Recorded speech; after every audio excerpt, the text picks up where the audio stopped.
跑滴滴真的能月入过万吗？Hello， 大家好，我是小林，我是一名90后，我是从2020年4月份开始全职跑网约车，到今年2022年1月，以及全职又跑了1年08个月。从最开始的每个月3、4千的收入，到现在12月份已经能实现月入过万了。最近后台有很多粉丝私信我，问我网约车到底能不能干，怎么样才能实现月入过万？网上那些月入过万的广告是不是假的？今天我就给大家分析一下月入过万到底有多难。12月份总流水18279，然后休息了一天，再给大家看一组数据。这是我们小队昨天的总流水，前5名最高的是619，最低的是535。看完这个流水，你们是不是觉得跑滴滴好像挺赚钱的？但是我给大家算一下我的成本，我车租3800一个月，电费算60一天就是1800，所以车租加电费的总成本是5600。当然了，这里面还有高速过路费，把高速过路费一除，大概是赚了12000块钱左右。我12月份是只休息了一天。大家通过我每天的视频应该也知道，每天在外时间最少15个小时。15个小时是一种什么概念呢？像我们正常的上班时间朝9晚5，我们的时间朝6晚9，每天早上是天黑出门，晚上天黑回家。然后前面还有一张数据应该也看到了，就是我们小队昨天的总流水，500以上的就5个人。按照目前他们这500一天的流水，一个月不休息，一个月也就15000块钱。按照目前的这个车租电费算下来的话，可能到手的收入就只有8000到9000块钱。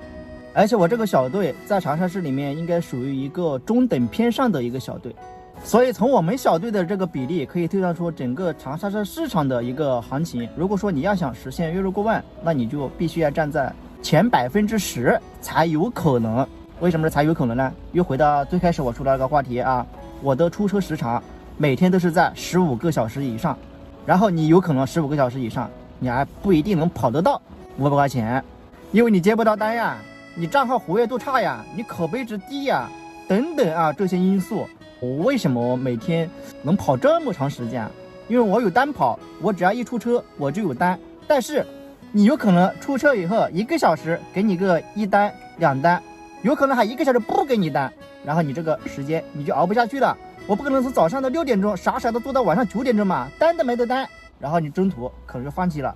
去钓鱼去了，打麻将啊，这就是让你坚持不下去的一些外在因素啊。然后根本原因就是没有单。所以说并不是说你每个人都能在外面坚持15个小时的，因为每个人真的不一样，没有单真的很难熬。就像我一样，我心态有时候也有问题，我一上午有时候在南站那边啊，你没接到单啊，我就会一直在那里耗，我一定要接个单出去，但是他有可能1个多小时不给你派个单出去，然后当你准备要走的时候给你派一个小单，那个时候心态真的是崩了，我也会收车。所以跑滴滴啊，心态真的特别重要，越没单的时候你就越要坚持。然后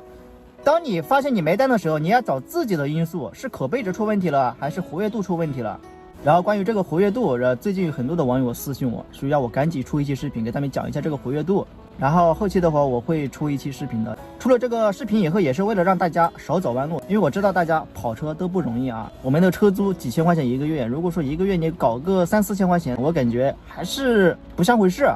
然后最后还有一些话，就是送给那些01年、02年的，就相对我来说算是小年轻了、小伙子了啊。我是建议你们不要来干这个网约车，因为你们还年轻，才20岁出头，赶紧去学一门手艺啊，厨师啊、汽修啊，找工作还是挺好的。我就是大学专业没有学好，然后去了公司上班，然后觉得工资又不高，然后后面来跑网约车了。所以目前网约车的这个收入对我来说还算可以，我也不仅仅只是网约车这一份收入，我还有自媒体收入，就说你们每一次观看我的视频，我都是有收益的。